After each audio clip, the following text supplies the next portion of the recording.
Hi all good morning. இன்றைக்கி potato rice வேணும்னு சொல்லி கேட்டா ஃப்ரெண்ட்ஸ்.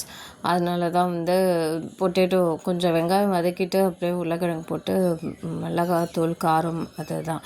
ரொம்ப மசாலாஸ் போட்டாலுமே அவள் சாப்பிட மாட்டாள். அப்படியே ரிட்டர்ன் வரும். அதுக்கு அவளுக்கு எப்படி பிடிக்குமோ அப்படி நம்ம கொடுத்துட்றது பெஸ்ட்டு.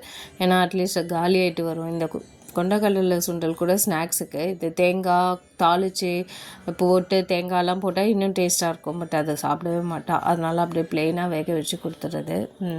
சாத்துக்குடி ஜூஸு, அப்புறம் இது சப்பாத்தி பிரேக்ஃபாஸ்ட்டுக்கு. அதில் கேரட் ஜூஸ். இந்த ஃபுல் டம்ளருமே அந்த மாவுக்கு கரெக்டாக இருந்துச்சு. ஃபுல்லாக ஊற்றியாச்சு, தண்ணி ஊற்றாமல் பிசைஞ்சாச்சு. அப்புறம் அந்த கொண்டக்கடலையே மிச்சம் இருந்தது இந்த மாதிரி கிரேவி மாதிரி பண்ணிட்டா சப்பாத்திக்கு நல்லாயிருக்குமே சொல்லிட்டு பண்ணிட்டேன் ஃப்ரெண்ட்ஸ். அவ்வளோதான், சிம்பிள் அண்ட் ஈஸி குக்கிங்.